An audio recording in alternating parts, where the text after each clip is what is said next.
Hi friends, welcome to Jaya's garden. கத்திரிக்காய் ரொம்ப குண்டு குண்டாக இன்னுமே நிறைய கிடக்குறாங்கங்க. அன்றைக்கி தான் 2 கிலோவுக்கு மேலே பறித்தேன். அப்புறமும் பார்த்தா ஏகப்பட்டது இருக்காங்க. இது பார்த்தீங்களா எவ்வளோ உள்ள தண்டிக்கு இருக்குது, நிறைய இருக்காங்க. ஸோ இந்த ஷார்ட்ஸில் அவ்வளோத்தையும் பறித்து உங்ககிட்ட காமிக்க முடியாது. ஸோ பறிச்சிட்டு உங்ககிட்ட நான் காமிக்கிறேன். இதை என்ன பண்ண போகிறோம் அப்படின்னாக்க, நம்ம ஸ்கூலில் வந்து க்ளீனிங் ஒர்க் பார்க்குற சகோதரிகள் இருக்காங்க நிறைய பேர். அவங்க எல்லாருக்குமே கொண்டு போய் நம்ம இதை கொடுக்க போகிறோங்க. ஓகேங்களா? பறிச்சு காமிக்கவா? ஒரு வழியாக பறிச்சிட்டேன் ஃப்ரெண்ட்ஸ். அன்றைக்கி 2 கிலோ பறிச்சிருக்கேன். இப்போ இடையில நேற்று ஒரு நாள் தான் பறிக்கலை.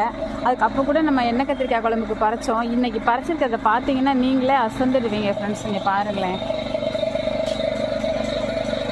ஒரு 3 கிலோ இருக்காதா?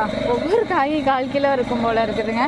எவ்வளோ தான் நம்ம பறிச்சாலும் கண்ணை தப்பி இன்னுமே வந்து இன்றைக்கி ஈவினிங் வந்து இப்படி பாருங்களேன், அப்பவும் ஏதாவது குண்டு குண்டாக கிடப்பாங்க நம்ம கண்ணு தப்பி. சரி ஃப்ரெண்ட்ஸ், இதை நம்ம எல்லாருக்குமே பகிர்ந்து அளிக்க போகிறோம். பிடிச்சிருந்தா லைக்